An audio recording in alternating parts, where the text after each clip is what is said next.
अऊज़ु बिल्लाहि मिनश्शैतानिर्रजीम। बिस्मिल्लाहिर्रहमानिर्रहीम।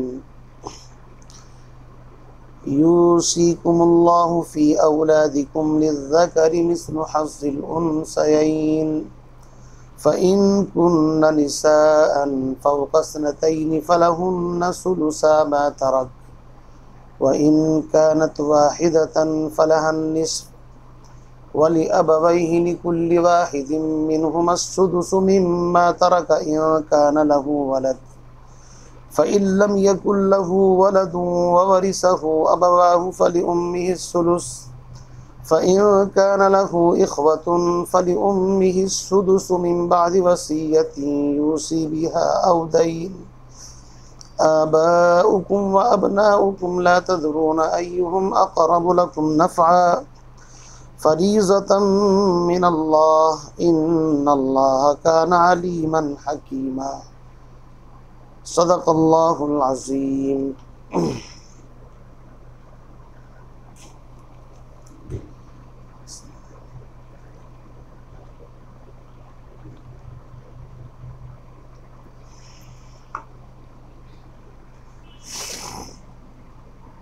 मुअज़्ज़ज़ हाज़िरीन किराम, नाज़रीन इज़ाम,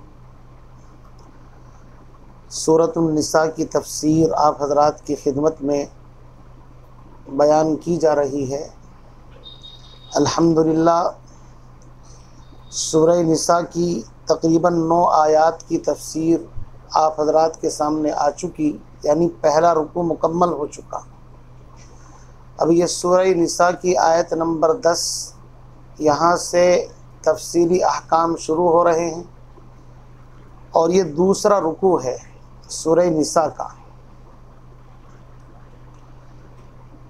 सबसे पहले तो इसका शान नुज़ूल जान लीजिए। सही बुखारी शरीफ में इस आयत की तफसीर में मनक़ूल है कि हज़रत जाबिर बिन अब्दुल्लाह रज़ी अल्लाह ताला अन्हु एक सहाबी हैं, उनसे रिवायत है, फरमाते हैं कि मैं बीमार था। पैगम्बर अलैहिस्सलातु वस्सलाम को मेरी बीमारी का पता चला तो हज़रत सल्लल्लाहु अलैहि वसल्लम और सैयदना हज़रत अबू बकर सिद्दीक़ रज़ी अल्लाह ताला अन्हु मेरी बीमार पुरसी के लिए कबीला बनु सलमा, जो मदीने में एक मस्जिद नबवी से कुछ फासले पर था, वहाँ मेरी अयादत के लिए सैयदना अबू बकर सिद्दीक़ रज़ी अल्लाह ताला अन्हु और आक़ाए नामदार तशरीफ़ लाए।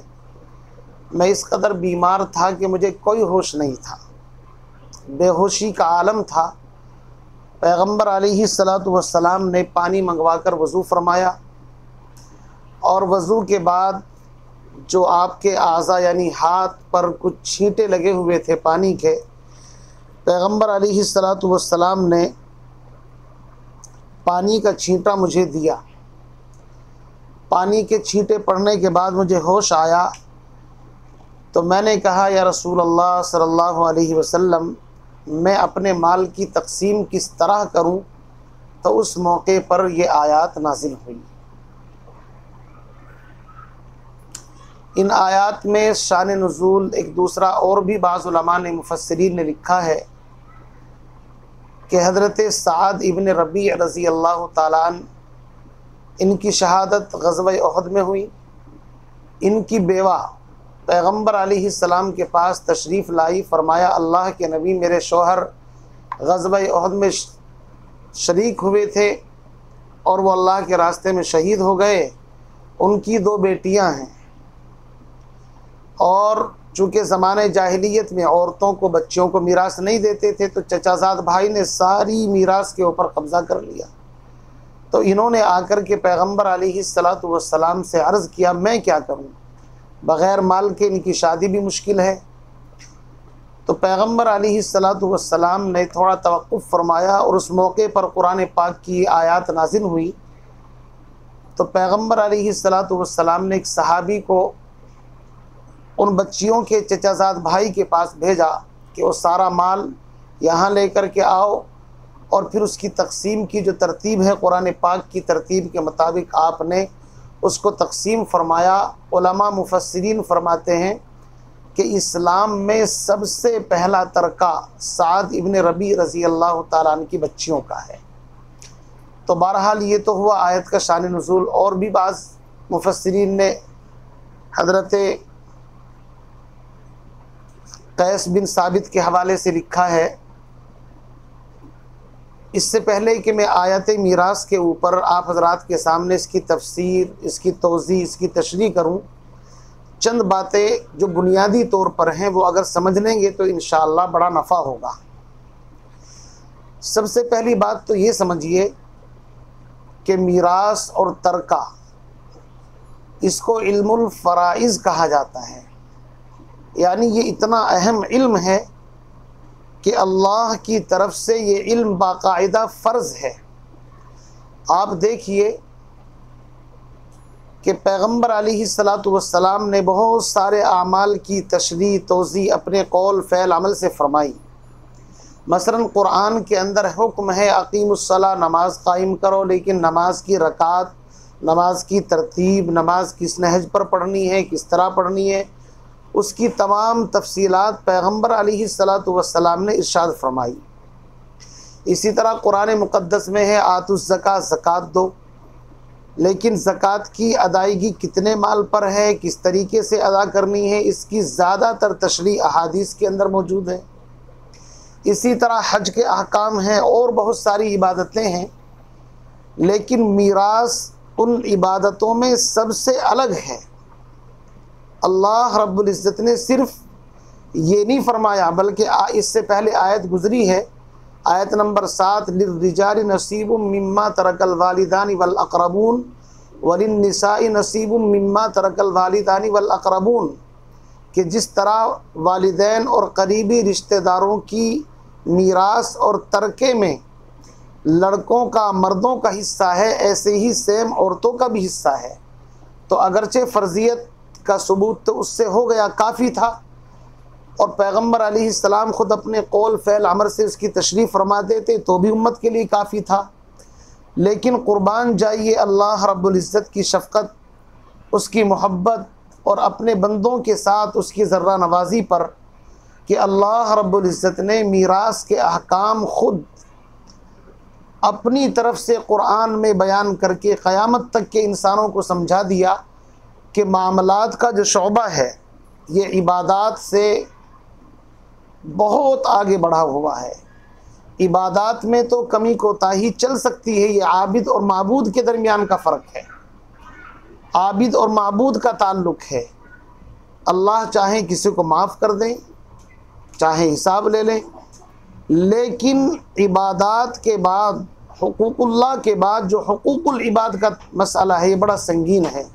और मीरास के अंदर जो जिन लोगों का हक़ है, अगर वो हक़ मारा गया तो समझो मामलात के अंदर डंडी मारी गई। और कुरान ने कहा वैलुल लिल मुतफ़्फ़िफ़ीन अल्लज़ीना इज़ा इक्तालू अलन नासि यस्तौफ़ून व इज़ा कालूहुम अव वज़नूहुम युख़सिरून। तो मामलात चूँकि शरीयत की नज़र में अहम हैं, मामलात के बिगड़ने से डायरेक्ट माशरे के ऊपर, समाज के ऊपर, ख़ानदान के ऊपर, सोसाइटी के ऊपर, पूरे के पूरे सिस्टम के ऊपर इसका फ़र्क पड़ता है। इसलिए अल्लाह रब्बुल इज़्ज़त ने सिर्फ़ मीरास की फ़र्ज़ियत का नहीं बल्कि मीरास के हिस्से भी मुतय्यन फरमा दिए, और वो आपके सामने आएंगे। तो मीरास के हिस्सों को अगर मैं आपके सामने बयान करूं, उसकी इजमाली तशरीह ये है कि 3 रिश्ते बल्कि 4 रिश्ते इतने मुक़द्दस हैं, और मीरास की जो बुनियाद है वो रिश्ते के ऊपर है, क़राबतदारी के ऊपर है। ज़रूरत इसकी इल्लत नहीं है, जैसे कि मैं पहले बयान कर चुका। सबसे पहले औलाद, इससे इंसान का बहुत गहरा रिश्ता होता है, ये डायरेक्ट इंसान का खून है, उसका नुत्फ़ा है। तो औलाद के साथ वालिदैन का ताल्लुक़ सबसे ज़्यादा करीबी रिश्तेदारी के ऊपर मबनी है। इसलिए क़ुरआन ने सबसे पहले औलाद के हिस्सों को बयान फरमाया, चाहे वो मर्द हो चाहे औरत हो, बेटे हों या बेटियां हों। उसी के साथ साथ इंसान का दूसरा करीबी ताल्लुक़ अगर देखा जाए तो उसका अपने वालिदैन से है। तो पहली आयत में अल्लाह रब्बुल इज़्ज़त ने औलाद और माँ बाप ही के हिस्सों को बयान फरमाया है। उसकी कितनी शक्लें हैं वो इंशाअल्लाह जब तर्जुमा करूँगा तो आपके सामने आ जाएगी। और दूसरा रिश्ता इंसान का जो करीबी है वो शौहर और बीवी का है कि बीवी शौहर के करीब होती है, शौहर बीवी के करीब, और इतना करीब कि कुरान ने खुद कहा हुन्ना लिबासुल लकुम व अंतुम लिबासुल लहुन।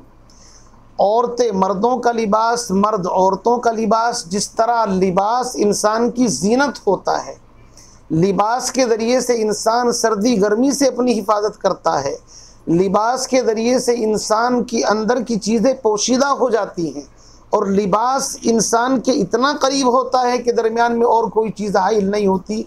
तो कुरान ने बीवी को मर्द और मर्द को औरत के लिए लिबास से ताबीर फरमाया है। इसलिए करीबी रिश्तों में मियाँ बीवी का रिश्ता है। तो मीरास में इन्हीं के हुकूक को ज़्यादा अहमियत दी गई है। बाकी इतनी बात याद रखिए कि मीरास के अंदर सबसे पहले क़राबत की बुनियाद पर जिनको मीरास मिलती है उनको ज़विल फ़ुरूज़ या अस्हाबुल फ़राइज़ कहा जाता है, और इनकी तादाद 12 है जिनका ज़िक्र कुरान पाक के अंदर आया है। इनमें से 4 मर्द हैं और बाकी 8 औरतें हैं। मैं तफसील इसलिए बयान नहीं कर सकता कि सारी बातें इस एक रुकू के अंदर बयान नहीं की जा सकती, ये तो उलमा का काम है। अलबत्ता इतनी बात जो मैं आपको समझा रहा हूँ आपके इल्म के लिए, मुताले के लिए, मालूमात के लिए इंशाअल्लाह बहुत हद तक कारआमद होगी। तो सबसे पहले अस्हाबुल फ़राइज़ जिनको ज़विल फ़ुरूज़ कहा जाता है, उसके बाद असबा, फिर असबात की किस्में हैं, असबा बिनफ्सिही, असबा बिगैरिही या असबा सबबी।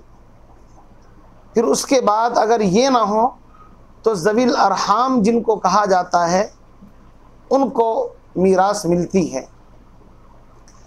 फिर इसी के साथ साथ ये बात भी यहाँ पर समझिए कि कुछ चीज़ें ऐसी हैं जिनकी वजह से इंसान मीरास से महरूम हो जाता है, और वो 4 चीज़ें हैं। उनमें सबसे पहली चीज़ है ग़ुलामी। ग़ुलाम को अगर मीरास दी जाए तो इसका मतलब ये है कि ग़ुलाम वो तो ख़ुद अपने मालिक का उसकी मिल्कियत होती है कि अगर ग़ुलाम को मीरास दी जाए उसके आका की तो लौट करके फिर मालिक के पास आ जाएगी। इसलिए ग़ुलामी किसी भी दर्जे की हो, शरीयत ने ग़ुलामों को मीरास से खारिज कर दिया कि ग़ुलामी अगर है तो उसके आका की मीरास ग़ुलाम को नहीं मिलेगी। इसी तरीके से दूसरे नंबर पर आता है कि अगर कोई शख्स किसी को कत्ल कर दे तो मकतूल की मीरास इस कातिल को नहीं दी जाएगी। और कत्ल की 5 किस्में हैं, कत्ल अमद, शिबह अमद, कत्ल ख़ता, शिबह ख़ता और कत्ल बिस सबब। उलमा फरमाते हैं कि पहली 4 किस्में जिनमें क़िसास या दियत लाजिम आती है, इन चारों किस्मों के अंदर कातिल को मीरास नहीं दी जाएगी। अलबत्ता जो 5वीं किस्म है उसके अंदर दी जाएगी।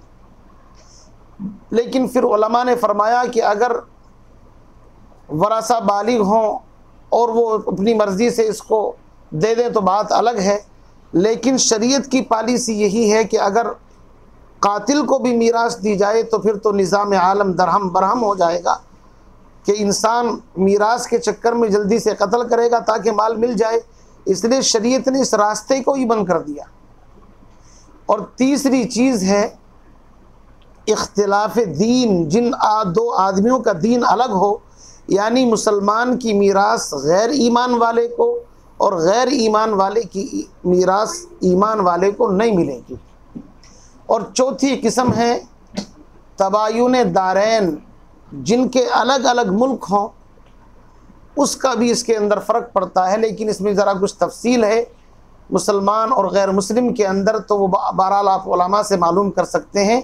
इन 4 चीज़ों को कहते हैं मवानिए इर्स, यानी मीरास से महरूम करने वाली ये 4 चीज़ें हैं। इतनी बात जब आपकी समझ में आ गई तो अब आप ये याद रखिए कि इल्म फ़राइज़ को शरीयत में आधा इल्म कहा गया है, और इसकी कई वजह हैं। उनमें से एक वजह यह है कि इंसान को जो माल मिलता है उमूमन वो अपने कसब मेहनत से मिलता है, लेकिन मीरास का माल चूँकि इंसान को बग़ैर मेहनत के मुफ्त में मिल जाता है, इसलिए शरीयत ने उसको आधा इल्म करार दिया। मेरे अज़ीज़ बुजुर्गों भाइयों, हदीस पाक के अंदर आता है, अल्लाह के नबी ने फरमाया सल्लल्लाहु अलैहि वसल्लम के मीरास का इल्म सीखो, इसलिए कि क़यामत में सबसे पहले उम्मत के अंदर से फ़राइज़ का इल्म उठा लिया जाएगा। एक आदमी फ़राइज़ का मसला पूछने के लिए मीरास का निकलेगा, लेकिन कोई बताने वाला नहीं मिलेगा। और हम आज देखते हैं कि उम्मत के अंदर से चूँकि मीरास का रवाज दिन ब दिन ख़त्म होता जा रहा है, लड़कियों की मीरास देने का सवाल ही नहीं, जबकि हुकूमत हिंद, हमारे जो हिंदुस्तान की हुकूमत है, अगर आप उसके एतबार से भी देखें तो बाकायदा हुकूमत हिंद की तरफ से भी बाप की माँ की प्रॉपर्टी के अंदर मर्दों का भी हिस्सा है, लड़कियों का भी हिस्सा रखा गया है। लेकिन लोग कानूनी दांव पेच जानते हैं और कानूनी दांव पेच का सहारा लेकर के कभी लड़कियों को लिखवा दिया कि भाई लड़की इंतकाल कर गई, या इसी तरह मिल मिलाकर के बहरहाल उस माल को भाई हड़प लेते हैं और लड़कियों को मीरास से महरूम करके बड़ा फ़ख्र समझते हैं। याद रखिए, इस ज़माने में इससे बड़ा डाका चोरी, इससे बड़ी लूट मैं कहता हूँ कोई हो ही नहीं सकती, इसलिए कि ये तो अजीब तरह की लूट है कि माल भी लूट लिया और ना कोई सज़ा मिल रही है, ना जेल है, ना कुछ है। जबकि इंसान चोरी करता है, डाके डालता है, तो अगरचे वो चीज़ सही नहीं, लेकिन कम अज़ कम पकड़े जाने पर दफ़ात लगती हैं, जेल जाना पड़ता है, सज़ाएँ मिलती हैं। लेकिन ये तो ऐसे मुफ्त के डाके हैं कि भाई अपनी बहनों को मीरास से महरूम भी कर देते हैं, और बाज़ तो धमकियां भी देते हैं कि आपकी शादी में इतना खर्च कर दिया, आइंदा आपको भात जो गैर इस्लामी रस्म है इतना दिया जाएगा, आगे तक का हिसाब लगाए बैठे हैं।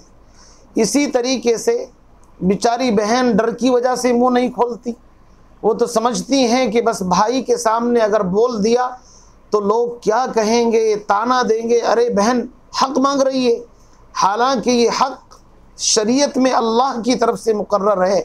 और अल्लाह ने दो जगह पर फरमाया नसीबम मफरूज़ा, ये अल्लाह की तरफ से मुकर्रर है, इसको कोई काट नहीं सकता। उलमा ने यहाँ तक लिखा है कि अगर कोई अपनी मीरास ना ले तो काजी उसके पास पता भेजे कि नहीं अपना हक लो, ज़बरदस्ती करके उसका हक उस तक पहुँचाया जाए। इतनी ताकीद है, आप अंदाज़ा लगाइए। लेकिन बेचारी औरत सिनफ़ नाजुक है, वो समझती हैं कि अगर हमने हक़ का मुतालबा कर लिया तो भाई नाराज़ हो जाएंगे, आना जाना ख़त्म हो जाएगा और दुआ सलाम भी ख़त्म हो जाएगी, इसलिए बेचारी खामोशी के साथ मज़लूम बन करके इसी तरह आप अंदाज़ा लगाइए कि वो अपना बेचारी इसी तरीके से ज़िंदगी गुजार लेती हैं। मेरे भाइयों, मैं आपको बताना ये चाहता हूँ कि औरतें मज़लूम हैं, मज़लूम की आह से बद्दुआ से डरो, बतरस अज़ आहे मज़लूमा के हंगामे दुआ करदन, इजाबत अज़ दरे हक़ बहरे इस्तिक़बाल मी आयत। जब बहनों के हक़ पर डाका मारा जाता है, बहनें खून के आंसू पी करके अंदर बैठ जाती हैं, ज़बान से कुछ नहीं कहती, लेकिन अल्लाह दिलों के ऊपर नज़र रखता है। जब उनकी आहें निकलती हैं तो इंसान की ज़िंदगी अजीरन बन जाती है, इंसान की ज़िंदगी तारीकियों के अंदर, इंसान ऐसी ऐसी उलझनों के अंदर मुब्तला हो जाता है, फिर समझता है कि भाई ये क्या हो गया। मेरे भाइयों, याद रखो, बहनों का हिस्सा, लड़कियों का हिस्सा मीरास के अंदर अल्लाह की तरफ से मुकर्रर है, और अल्लाह ने ताकीद के साथ, सख्ती के साथ फरमाया है। आप कुरान पाक की आयत पढ़ेंगे तो आयत नंबर 7 में फरमाया नसीबम मफरूज़ा, और आज का जो रुकू मैंने पढ़ा है उसकी आयत उसके अंदर भी आएगा फ़रीज़तम मिनल्लाह, ये अल्लाह की तरफ से बनाए गए और पेश करदा हुकूक हैं, इंसान इनमें अपनी तरफ से कमी कोताही नहीं कर सकता, उसको इजाज़त नहीं दी गई है। बहरहाल हम मीरास की अहमियत को समझें, अब मैं यहाँ रुक कर के एक बात आपको ये बता दूँ कि जब इंसान मरता है, मरने से पहले जब तक वो ज़िंदा है सारी प्रॉपर्टी उसकी है। वो चाहे किसी को हदिया दे, गिफ्ट दे, कुछ भी करे, औलाद को हक नहीं पहुंचता कि माँ बाप के ऊपर दबाव बनाए। अलबत्ता इतनी बात है कि अगर वो अपनी ज़िंदगी में अपनी औलाद को माल दे रहा है तो फिर इस सूरत के अंदर आदल बराबरी शर्त है, चाहे मर्द हो चाहे औरत, लड़का हो या लड़की, फिर सबको बराबर दिया जाए। लेकिन अगर इंतकाल हो जाए तो इंतकाल के बाद जिसको मीरास और तरका कहते हैं उसकी तकसीम की तफसील यहाँ पर आ रही है। यहाँ रुक कर के एक बात आप जान लें कि जब इंसान मरता है, मरते ही तमाम चीज़ों से उसकी मिल्कियत ख़त्म हो जाती है फ़ौरन। और ये बात मैंने आपको पहले भी बताई थी, आ जाओ, ये बात मैंने आपको पहले भी बताई थी कि एक बुज़ुर्ग अल्लाह वाले के पास उनकी आयादत के लिए तशरीफ़ ले गए। थोड़ी देर के बाद उस अल्लाह वाले का इंतकाल हो गया तो वहाँ चराग जल रहा था। उस अल्लाह वाले ने उस चराग को बुझवाया और नया तेल मंगा कर के दूसरा चराग रोशन किया। लोगों ने पूछा ये क्या वजह है? फरमाया कि अब तक ये इसकी मिल्कियत में था, अब जब ये मर गया तो इसकी मिल्कियत ख़त्म हो गई। इस चराग में और इस तेल के अंदर तमाम वरसा का हक अब साबित है। और वरसा में नाबालिग बच्चे भी होते हैं, बच्चियां भी होती हैं, बालिग भी होते हैं। हो सकता है उसके ऊपर किसी का कर्ज हो, वसीयत हो, इसलिए मुश्तरक प्रॉपर्टी है। अब बग़ैर वरसा की इजाज़त के, और अगर नाबालिग हैं तो उनकी इजाज़त का एतबार है नहीं, इसलिए इसको बंद कर दो। चूँकि अब वो जिसकी मिल्कियत में था उसकी मिल्कियत इससे ख़त्म हो चुकी। इतनी एहतियात किया करते थे अकाबिर उलमा। लेकिन आज आप हाल देखते हैं कि मरने वाला मर गया, उसके माल ही के अंदर से दावतें उड़ाई जा रही हैं, आने वालों के लिए खाने बन रहे हैं, और फिर उसके नाम पर देगे बनाई जा रही हैं कि लोग ये कहेंगे कि इसाले सवाब नहीं किया। हालांकि माल तकसीम करने से पहले ये बखेड़े नहीं करने हैं। जब तक मीरास तकसीम न कर दी जाए, बालिग आदमी अपने हिस्से में से जो चाहे करे, लेकिन मय्यत के तरके के अंदर से इस तरीके से माल को उड़ाना और इस तरीके से दावतें करना और मस्जिद मदरसों के अंदर बग़ैर तकसीम के इस तरह दे देना, ये भी सही नहीं है। बहरहाल जब इंसान मर जाए तो सबसे पहले ये देखा जाएगा कि इस मरने वाले के तजहीज़ तकफ़ीन के अंदर कितना ख़र्चा आएगा। मसलन कहीं कब्र खोदने के लिए मुलाजिम करना पड़ता है, कफन दफन नहलाने के लिए भी मुलाजिम मंगाना पड़ता है। हालांकि अफसोस ये है कि प्रॉपर्टी तो बांट लेंगे औलाद, और नहाने के लिए बुला रहे हैं, नहलाने के लिए बाहर से।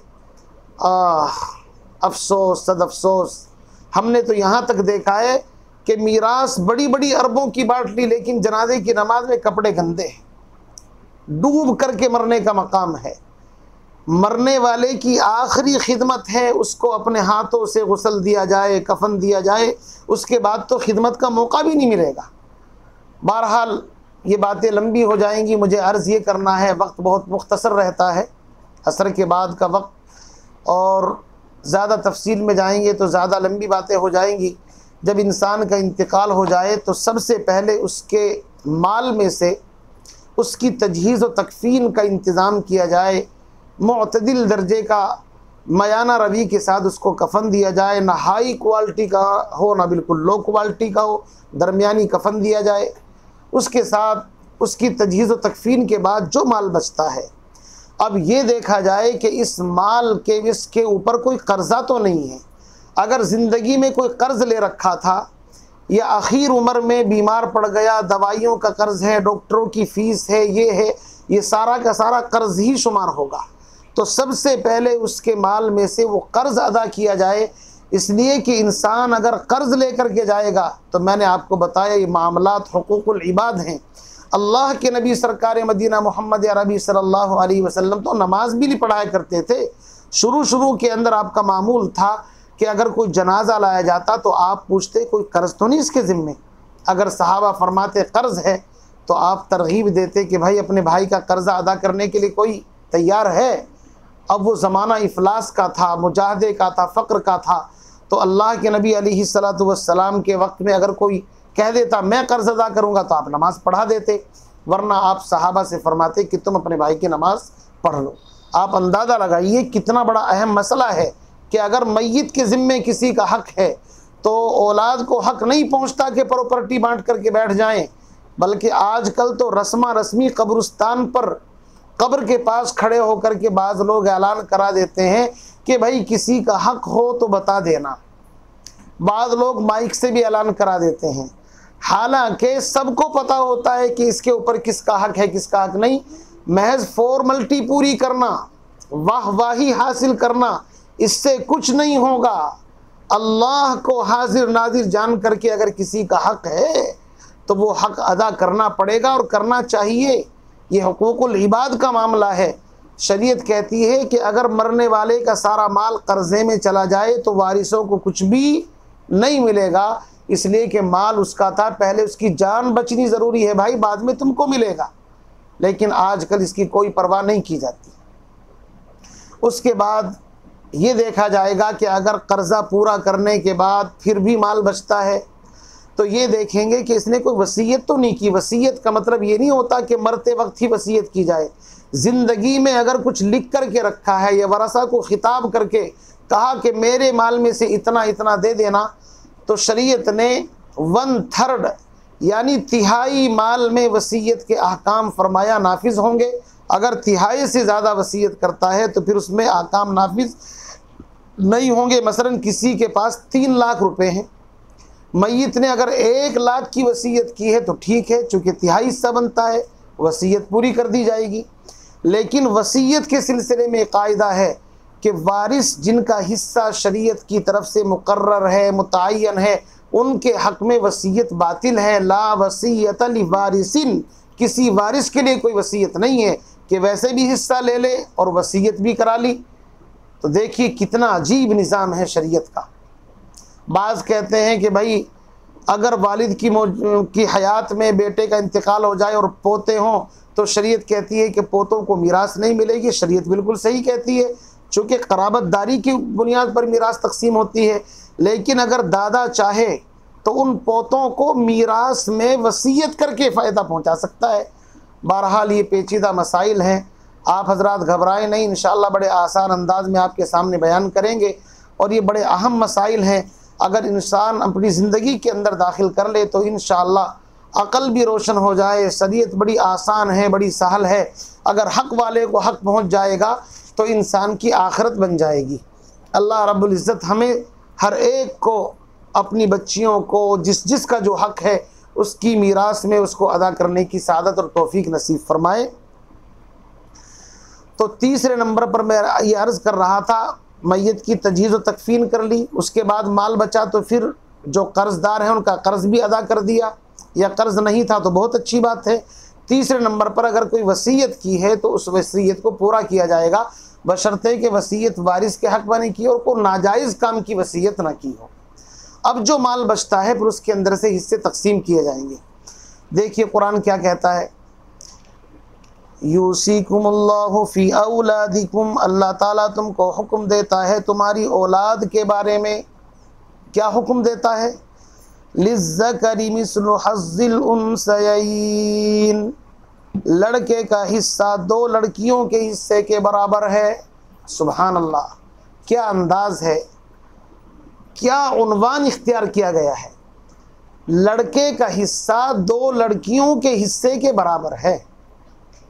मतलब ये है कि लड़कियां असल मीरास की हकदार हैं, उनको मीरास दी जाएगी और लड़के को कितना दिया जाएगा? 2 लड़कियों के बराबर, यानी डबल।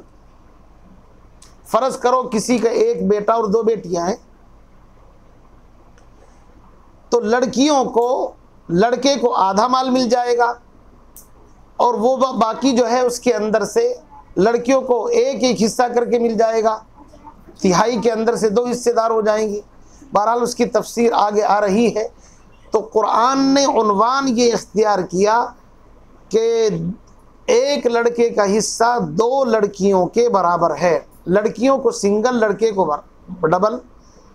अब अगर मैं यहाँ पर आपको ये समझाऊँ, बहुत से मुस्तशरिकीन और बहुत से जो जिद्दत पसंद लोग जहन हैं, वो औरतों को उकसाते हैं, बहकाते हैं कि देखो शरीयत में औरत की गवाही भी आधी है और औरत का मतलब ये क्या नाम हिस्सा भी आधा रखा गया है, इस्लाम ने औरतों पर जुल्म किया है, पूरा हक नहीं दिया। मेरे भाइयों, अगर गौर किया जाए, मर्द की जिम्मेदारियां ज़्यादा हैं, औरत पर अल्लाह ने कोई जिम्मेदारी नहीं रखी। औरत अगर माँ है तो कोई जिम्मेदारी नहीं, औलाद की जिम्मेदारी है, माँ को हिस्सा दें, माँ को अच्छा खिलाए पहनाएं। औरत अगर बेटी है, भाई की जिम्मेदारी है। औरत अगर बीवी है, शोहर की जिम्मेदारी है। फिर औरत को कई जगह से माल मिल जाता है, शोहर की प्रॉपर्टी में से, बाप की प्रॉपर्टी में से, इधर उधर से, जबकि मर्द की जिम्मेदारी ज़्यादा है। तो इस एतबार से मर्दों का हिस्सा डबल रखना और औरत का सिंगल रखना, चूँकि औरत पे कोई जिम्मेदारी है ही नहीं खर्च की, इसलिए वो एक हिस्सा अगर उसको मिल रहा है तो वो उसके लिए काफ़ी है। इसलिए किसी के बहकाए में आकर के जज्बाती बनने की ज़रूरत नहीं है, थोड़ा अकल को इस्तेमाल करने की ज़रूरत है। फरमाया यूसीकुमुल्लाहु फी औलादिकुम, अल्लाह ताला वसीयत करते हैं तुमको तुम्हारी औलाद के बारे में, लिज़्ज़करि मिस्लु हज़्ज़िल उनसयैन, लड़के का हिस्सा मीरास में दो लड़कियों के हिस्से के बराबर है। आगे अब तफसील फरमाते हैं, फ़इन कुन्न निसाअन फ़ौक़ स्नतैनी, अगर सिर्फ लड़कियां ही हों, यानी एक आदमी का इंतकाल हुआ और इंतकाल होने के बाद सिर्फ लड़कियां ही लड़कियां हैं, लड़का कोई है ही नहीं, इंतकाल हो गया। फरमाते हैं अगर सिर्फ लड़कियां ही हों, फ़ौक़ स्नतैनी, दो से ज़्यादा हों, याद रखिए दो से ज़्यादा हों या दो हों, दो का भी यही हुक्म है, वो हदीस के अंदर आया है और उसकी इस वक्त तफसील का मौका नहीं है। तो अगर किसी के सिर्फ लड़कियां हैं और लड़कियां दो हों या दो से ज़्यादा हों, तो कुरान कहता है फलहुन्ना सुलुसा मा तरक, तो उन लड़कियों को 2/3 मिलेगा उस माल का जो कि मूरिस छोड़ कर मरा है। मा तरक, मरने वाला जिस माल को छोड़ कर के मरा है, उस माल का 2/3 हिस्सा। मसलन माल के 3 हिस्से किए जाएं तो एक हिस्सा कितना बनेगा, 33 यानी 33%, और इसी तरीके से उसका डबल कर लीजिए, 66 यानी 66 हिस्से, और इस एतबार से गोया के 2 हिस्से हो गए, 33 के एतबार से 33 लगा लीजिए। तो इस एतबार से 2 सुलुस यानी कुल माल 3 हिस्सों में तकसीम होगा और 2 हिस्से उन लड़कियों को मिल जाएंगे, चाहे लड़की 2 हों चाहे 2 से ज़्यादा हों। और वो जो एक हिस्सा है भाई, वो किसको मिलेगा? उसकी तफसीर ये है कि वो एक हिस्सा लौट करके मरने वाला जो है उसी के जो करीबी हैं उनको मिल जाएगा।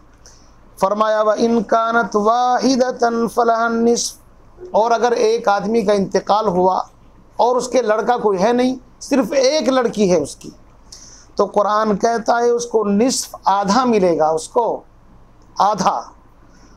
और आगे फरमाया वली अबवैहि लिकुल्लि वाहिदिन मिनहुमा सुदुस। अब यहाँ तक औलाद का हिस्सा बयान कर दिया कि 2 सुलुस है या निस्फ है। अब आगे फरमाते हैं कि माँ बाप को कितना हिस्सा मिलेगा। फरमाया माँ बाप की कई कंडीशन हो सकती हैं, तो हर कंडीशन का मसला अलग है। फरमाया वली अबवैहि, और माँ बाप के लिए यानी दोनों में से हर एक के लिए, लिकुल्लि वाहिदिन मिनहुमा सुदुस, हर एक के लिए मैयत के तरके में से 6ठा हिस्सा है। कब? इन कान लहू वलद, अगर मैयत के कुछ औलाद हो। एक आदमी मर गया और मरने वाले ने औलाद छोड़ी है, माँ बाप भी छोड़े हैं, तो औलाद का हिस्सा तो बयान कर दिया। अब माँ बाप को औलाद के होते हुए कितना मिलेगा? 6ठा हिस्सा। और 6ठा हिस्सा निकालने की तरतीब ये है कि 100 को 6 से मिसाल के तौर पे तकसीम कीजिए तो 6ठा हिस्सा निकल करके आ जाएगा। तो 6ठा हिस्सा पहले माँ बाप को दे देंगे और बाकी जो मीरास है वो औलाद को मिलेगी। आगे फरमाते हैं फ़इल्लम यकुल लहू वलदुन, और अगर उस मैयत के कुछ औलाद ना हो, ववरिसहु अबवाहु, और उसके माँ बाप ही उसके वारिस हों, तो अब यहाँ पर हिस्सा बढ़ जाएगा, चूँकि औलाद तो कोई है नहीं और माँ बाप हैं। तो फरमाया फली उम्मी सुलुस, तो माँ को तिहाई हिस्सा मिलेगा, यानी 30%, यानी 33%, एक तिहाई हिस्सा मिलेगा, और बाकी जो 2/3 हिस्सा वो बाप को मिल जाएगा। चूँकि औरत के मुकाबले में मर्द को डबल ही मिलता है, तो 33% किसको मिल गया? औरत को मिल गया, माँ को, और बाकी 66% किसको मिल गया? बाप को मिल गया, चूँकि डबल हो जाएगा। तो बाप का 2/3 हिस्सा है। फिर अगर फरमाते हैं फ़इन कान लहू इख़वतुन, और अगर मैयत के एक से ज़्यादा भाई बहन हो, अगर मरने वाला उसके भाई बहन हैं, एक से ज़्यादा है, ये बहन चाहे हकीकी हो, चाहे अल्लाती बाप की तरफ से हो, अखियाफ़ी चाहे माँ की तरफ से हो, तो अब यहाँ पर बहन की वजह से माँ का हिस्सा जो बेचारी को 1/3 मिल रहा था, अब घट करके 6ठे हिस्से की तरफ पहुँच जाएगा।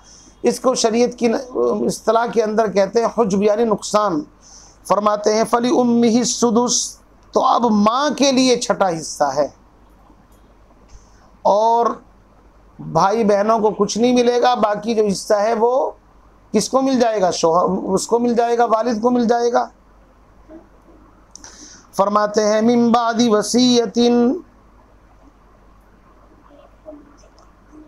तो 6ठा हिस्सा माँ को, और बाकी सारे के सारे हिस्से बाप को मिले। बहनों को मिला कुछ नहीं, लेकिन बहनों ने आकर के बेचारी औरत का हिस्सा कम करवा दिया। बहरहाल आगे फरमाते हैं मिन बादी वसीयतिन यूसी बिहा औदैन, वसीयत निकालने के बाद कि मैयत उसकी वसीयत कर जाए, या दैन के बाद तुम्हारे बाप औलाद और बेटियों पोतों में, ये तो आगे है। फरमाया मिम्बादी वसीयती यूसी बिहा औदैन, ये हिस्से तकसीम किए जाएंगे कब? वसीयत अगर की है तो वसीयत पूरी करने के बाद, और औदैन कर्ज को अदा करने के बाद। यहाँ रुक कर के आप ये समझे, कुरान पाक में पहले वसीयत का जिक्र है और दैन कर्ज का बाद में है। हज़रत अली रज़ी अल्लाह ताला अन्हु फरमाया करते थे, मिशकात की हदीस है कि कुरान में वसीयत का जिक्र पहले इसलिए है कि लोग वसीयत को ज़्यादा अहमियत नहीं देते थे, कर्ज़े को अलबत्ता अहमियत देते थे। तो कुरान ने वसीयत को भी अहमियत दी कि नहीं, वसीयत का भी ख्याल किया जाए और कर्ज़े का भी ख्याल किया जाए। हज़रत अली फरमाते अल्लाह के नबी अलैहिस्सलाम ने पहले कर्ज़दारों का कर्ज़ अदा किया, बाद में वसीयत वालों की वसीयत की। इसलिए कुरान में जो तुम पढ़ते हो अल्लाह के नबी ने इसका उल्टा किया है। बात वही है, लेकिन चूँकि पहले कर्ज़दार हैं मैन, दैन ये असल चीज़ है, इसलिए हज़रत अली की रिवायत से इसकी तशरीह हो गई। आगे फरमाते हैं ला तदरून अय्युहुम अक़रबु लकुम नफ़ा, तुम नहीं जानते कि औलाद बेटों पोतों में से, तुम पूरे तौर पर ये नहीं जान सकते कि इनमें का कौन सा शख्स तुमको नफ़ा पहुँचाने में ज़्यादा नज़दीक तर है। अल्लाह ये फरमाना चाहते हैं कि हमने जो हिस्से मुतय्यन किए हैं, इसको अपनी अकल को इसमें इंटरफेयर मत, यानी दखल मत देना, इसी तरह तकसीम करो। तुम अपनी अकली घोड़े दौड़ाओ कि यार फ़ुला को ज़्यादा मिलना चाहिए था, फ़ुला को कम, तो तुम नहीं जानते। ये मामला अल्लाह के हवाले है। अल्लाह का इल्म अज़ली है, अबदी है, हमेशा से हमेशा उसका इल्म कवी है, मजबूत है, उसके इल्म में ज़र्रा बराबर नुक्स नहीं, जबकि इंसानों का इल्म नाकिस है, कमज़ोर है। तो अल्लाह ने फरमाया तुम्हें नहीं पता तुम्हारा कौन ज़्यादा नफ़ा पहुँचाने वाला है या ज़्यादा नुकसान, इसलिए अक़ल के मुताबिक नहीं। हज़रत इमाम आज़म अबू हनीफ़ा ने इमाम अबू जाफ़र सादिक से फ़रमाया था कि अगर मैं क़यास को किताबुल्लाह और सुन्नत रसूलुल्लाह पर तरजीह देता, जैसे कि लोग मेरे बारे में कहते हैं, तो मैं लड़कियों को डबल हिस्सा देता मीरास में और लड़कों को कम देता, चूँकि औरतें कमज़ोर हैं। लेकिन अल्लाह ने मर्दों का डबल रखा है, औरत का कम रखा है, और ये अल्लाह जानता है। उसी को फरमाया ला तदरून अय्युहुम अक़रबु लकुम नफ़ा। पता ये चला कि जो इंसान एतराज़ कर रहा है, अल्लाह को पता था कि कुछ लोग ऐसे पैदा होंगे जो अपनी अकली घोड़े दौड़ाएंगे और औरतों को उकसाएंगे कि तुम्हारा हिस्सा मीरास में कम है। अल्लाह ने शायद इस आयत में उन्हीं लोगों की ज़बान बंदी की है और उनको कहा है ला तदरून अय्युहुम अक़रबु लकुम नफ़ा, उनमें से तुम नहीं जानते कि कौन तुम्हारे नफ़े के ज़्यादा करीब है। इसलिए हमने जिसका जितना हिस्सा मुतय्यन कर दिया उसको वहीं रहने देना। और फरमाया फरीज़तम मिनल्लाह, ये फ़राइज़ यानी ये हिस्से अल्लाह की तरफ से मुकर्रर हैं भाई साहब, इनको कोई काट नहीं सकता। आगे फरमाया इन्नल्लाह काना अलीमन हकीमा, बिल यकीन अल्लाह ताला बड़े इल्म और हिकमत वाले हैं। इसलिए अल्लाह का इल्म भी कामिल है और इल्म के साथ साथ हिकमत भी है। अगर सिर्फ खालिस इल्म हो, हिकमत ना हो तो भी इंसान गलत फैसले कर सकता है। इसलिए इल्म के साथ हिकमत अहम चीज़ है, दोनों लाजिम मलजूम हैं। अल्लाह आलिम भी ज़बरदस्त और अल्लाह हकीम भी ज़बरदस्त। इसलिए हर चीज़ अल्लाह के इल्म के मुताबिक है और हर चीज़ हिकमत के मुताबिक है। इंसानों की अक़लें नाकिस हैं, उनके बनाए हुए कानून नाकिस हैं, इसीलिए आए दिन उनमें चेंजिंग करनी पड़ती है। लेकिन अल्लाह ने 1444 साल पहले अरब की सरज़मीन पर मोहम्मद अरबी पर कुरान नाजिल किया और इसमें जो हिस्से मुतय्यन फरमा दिए, रब्ब काबा की कसम, वो हुकूक इतने अहम हैं और वो बातें इतनी अहम हैं कि कुर्बान होने को जी चाहता है। बहरहाल अल्लाह ताला ने आखिर में मोहर लगा दी, इन्नल्लाह काना अलीमन हकीमा। इसके बाद जो अगली आयत है उसमें शोहर और बीवी और कलाले की मीरास का इंशाअल्लाह कल आपके सामने तज़किरा आएगा। अल्लाह ताला हम तमाम को मीरास के इन मसाइल को सीख कर अपनी ज़िंदगी में दाखिल करने की तौफ़ीक नसीब फ़रमाए। व आखिरु दावाना अनिल हम्दुलिल्लाहि रब्बिल आलमीन।